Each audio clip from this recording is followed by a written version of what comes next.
Perusahaan Daerah Kota Manado atau PD Pasar Manado laksanakan asesmen kepada seluruh pegawai PD Pasar Manado. Kegiatan tersebut dilaksanakan di halaman Sekolah SMA 2 Manado Kelurahan Teling Kecamatan Wanuya, dan diikuti 900 orang. Dan kegiatan ini diawasi langsung dari Independen atau HIMSI Himpunan Psikologi Indonesia Sulawesi Utara. Sebelumnya PD Pasar sudah melakukan asesmen kepada calon 20 pejabat PD Pasar Kepala Bagian dan Koordinator pada tanggal 28 Juni 2021. Dan Asisten 2 Pemkot Manado Peter Sondak menyampaikan bukan hanya karyawan saja, bahkan direksi pun harus ikut asesmen ini. Berikut wawancara Direksi PD Pasar Kota Manado. Asesmen ini diikuti oleh kurang lebih 900 orang untuk seluruh karyawan PD Pasar Kota Manado. Kami mengundang juga karyawan PD Pasar Kota Manado yang meregistrasi ulang atau meregistrasi kembali, kurang lebih ada 386 orang, ditambah dengan pelamar-pelamar baru. Dari pelamar-pelamar baru ini kami telah berkasnya sehingga masuklah dalam proses asesmen tertulis dan wawancara.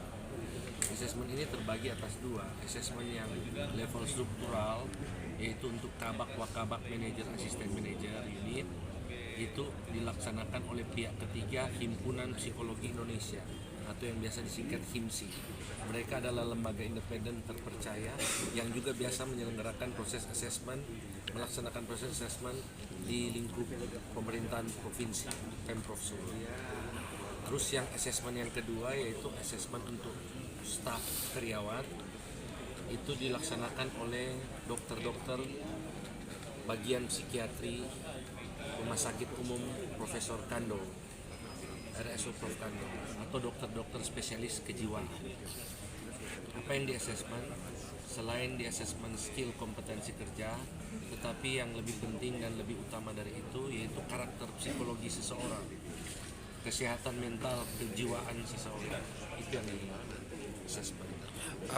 Mohon izin Pak, di situ pegawai-pegawai disuruh buat lagi lamaran seperti masuk baru lagi. Maksud tujuannya itu apa Pak? Kami ingin meregistrasi kembali seluruh pegawai yang ada karena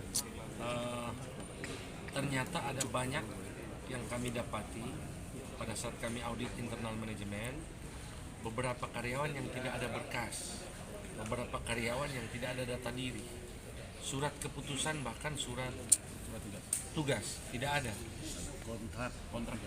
kontrak kerja tidak ada. Maka kami menyampaikan, memberikan surat edaran ke seluruh karyawan, silakan meregistrasi kembali untuk ikut asesmen. Kenapa restrukturisasi ini perlu dilaksanakan? Karena amanat undang-undang peraturan pemerintah nomor 54 tahun 2017 tentang BUMD mengatakan bahwa apabila kondisi perusahaan BUMD ini tidak dalam keadaan sehat, maka perlu diadakan restrukturisasi. Apa arti restrukturisasi? Restrukturisasi penataan kembali. Restrukturisasi ini pengaturan kembali sistem dari perusahaan, baik menyangkut dengan peraturan-peraturan yang ada maupun dengan SOP-SOP yang ada. Tidak kalah penting dari itu, bagian restrukturisasi itu reorganisasi.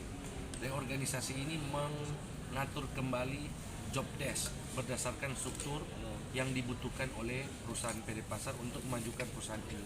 Jadi job desk ini berkait erat dengan tupoksi, tugas pokok dan fungsi, sehingga setiap karyawan yang bekerja di PD Pasar nantinya diharapkan mampu bekerja secara efisien dan efektif, bukan kerja cuma lihat-lihat dinding, lihat-lihat jam kong pulang. Jadi orang yang datang kerja di PD Pasar dia tahu mau kerja apa, karena tugas pokok dan fungsinya jelas. Itu perlu diorganisasi. Kedua, perlu diadakan rasionalisasi. Kenapa diadakan rasionalisasi? Karena beban gaji OPEX dari perusahaan ini tidak sehat. Dia besar pasak daripada tiang. Pengeluarannya lebih besar jauh daripada pemasukan. Makanya ada keadaan kemarin berbulan-bulan ditemukan gaji tidak bisa dibayar, karena besar pasak daripada tiang. Sudah keluar banyak sekali karyawan yang bekerja, tapi pemasukan ke perusahaan ini tidak cukup untuk membiayai itu. Jadi perlu ada rasionalisasi pengurangan karyawan dan perlu ada penempatan kembali sehingga tepat guna. Ya, satu lagi Pak, ini sudah banyak kerinduan dari para karyawan. Bapak menyinggung tentang gaji yang belum dibayar. Kira-kira kapan Pak 3 bulan yang sebagian karyawan yang belum dibayar akan terrealisasi Pak?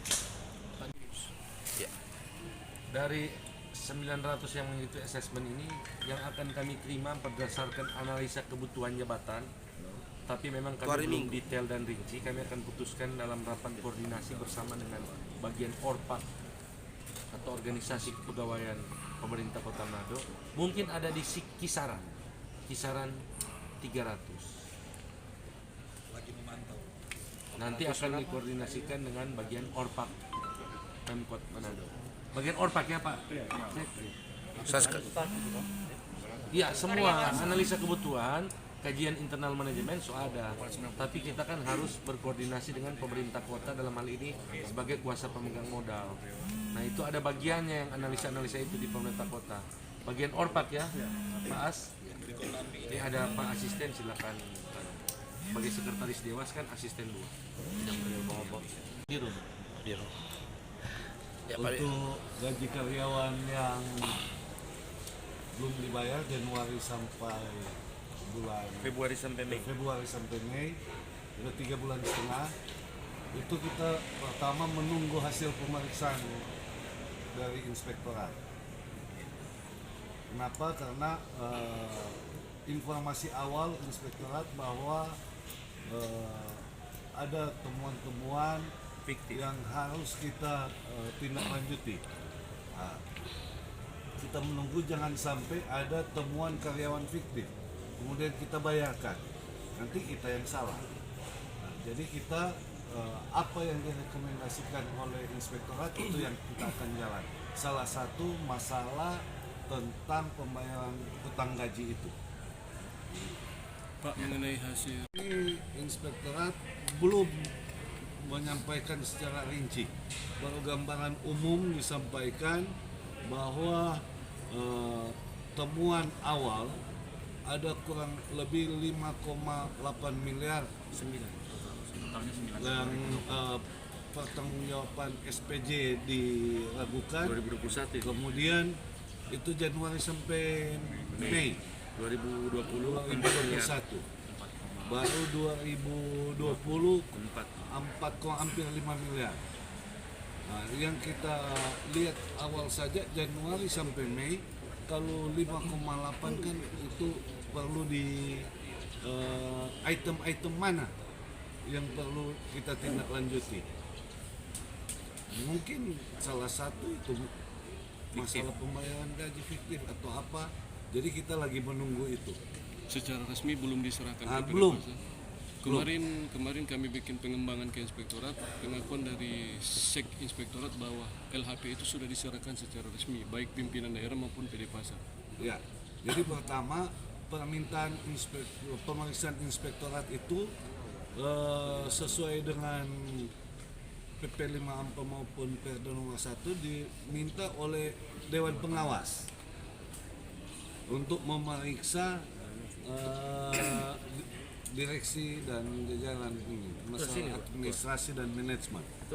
Jadi kalaupun sudah ada hasil LHP itu, kalau sudah disampaikan ke Dewan Pengawas, yang pasti Dewan Pengawas akan sampaikan ke direksi. Tapi sampai hari ini ada ketua Dewan Pengawas, ada sekretaris, ada anggota. Ini ketua Dewan Pengawas boleh lebih detail menjelaskan itu. Inspektorat itu masuk adalah Dewan Pengawas dan mereka telah melakukan tugas kurang lebih 9 hari, tapi sampai saat ini belum melaporkan secara resmi pada pihak PD Pasar tentang hasil yang sudah dicapai apa. Nah, itu menyangkut masalah pemeriksaan. Jadi kita menunggu seperti itu. Kalau mereka sudah ada laporan resmi, maka semua yang menjadi kewajiban dari pasar akan segera diselesaikan. Dan ini catatan penting ya, itu direksi lama, ya, itu dewas lama. Jadi kami menunggu semua itu sehingga ada terjadi perubahan yang mendasar di PD Pasar. Dan syukur hari ini dengan semangat profesionalisme, dan saya selalu katakan ini adalah sejarah baru. Kalau yang lalu level kabak, ini di level karyawan. Assessment dilaksanakan. Ini tidak pernah dilaksanakan semenjak terjadinya PD Pasar. Semenjak lahirnya PD Pasar tidak pernah ini dilaksanakan. Open bidding seperti ini untuk di level kabak dan manajer. Jadi langkah apa Dewas ketika sampai saat ini LHP belum diserahkan secara resmi? Apa?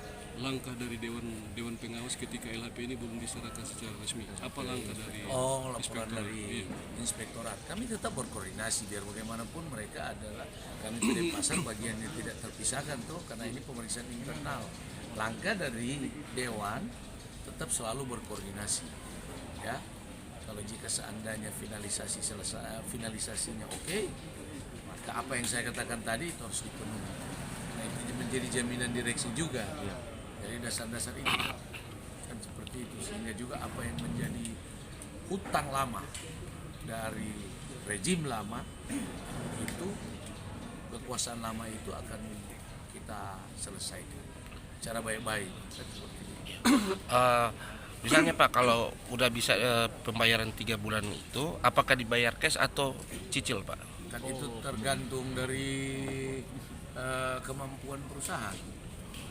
Nggak mungkin kami melakukan bunuh diri massal ini direksi, sementara kemampuan belum bisa dalam rate yang terbaik untuk mengganti itu. Jadi bisa saja cicil, kan seperti itu.